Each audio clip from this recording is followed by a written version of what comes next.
देखो जी, ये क्वेश्चन जो है बिहार बोर्ड जो है कब पूछा है जी? 2014 में। देखिए कॉन्सेप्ट अगर क्लियर रहेगा तो क्वेश्चन फटाक से बन जाता है। अगर कॉन्सेप्ट क्लियर नहीं है तो सवाल नहीं बनेगा।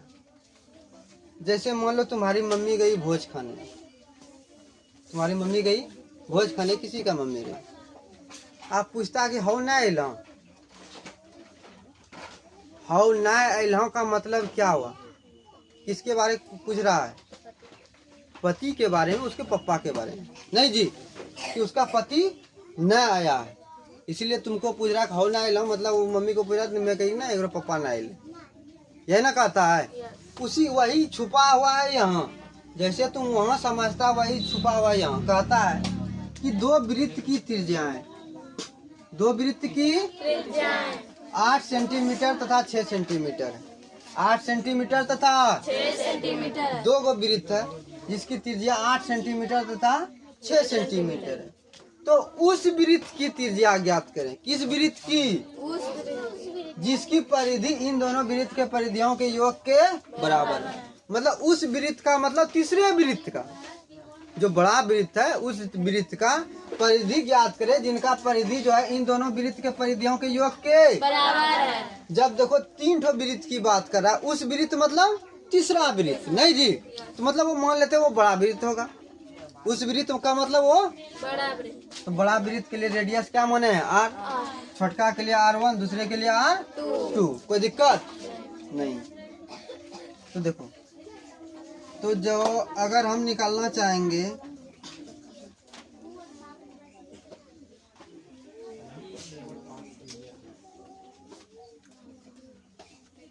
चलो लिखते हैं। पहले वृत्त का परिधि, पहले वृत्त का परिधि कितना होता है? 2 पाई R1, यही ना है? R1 ना माने है 2 पाई।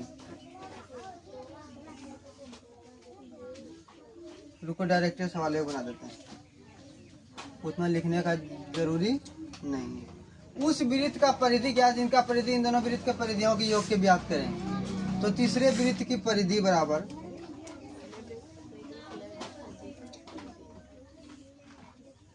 तुरंत बन जाएगा, इसीलिए तीसरे वृत्त की परिधि बराबर पहले वृत्त का परिधि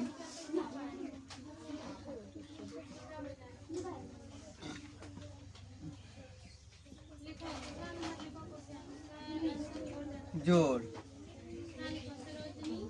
दूसरे वृत्त की परिधि।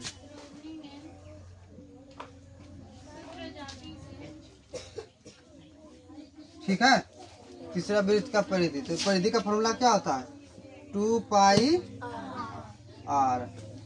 R के लिए हम बड़ी R ना लिए हैं तीसरे वृत्त में। पहले वृत्त का परिधि 2 पाई, पहले वृत्त का त्रिज्या कितना है? R1, क्योंकि वृत्त का परिधि 2 पाई R होता है, नहीं जी। तो दूसरा वृत्त का परिधि 2 पाई R2, क्योंकि वृत्त के परिधि का फॉर्मूला क्या होता है? 2 पाई। कोई दिक्कत? एक चीज देखो, इधर भी 2 पाई आ रहा है, इधर भी 2 पाई है, इधर भी 2 पाई है। R1 R2 भले अलग है, लेकिन पाई 2 पाई सब में है, नहीं जी। तो हम ऐसा कर सकते हैं 2 पाई R बराबर, इस दोनों में 2 पाई कॉमन है, देखो तो 2 पाई कॉमन ले लेते हैं। तो इधर क्या बच गया?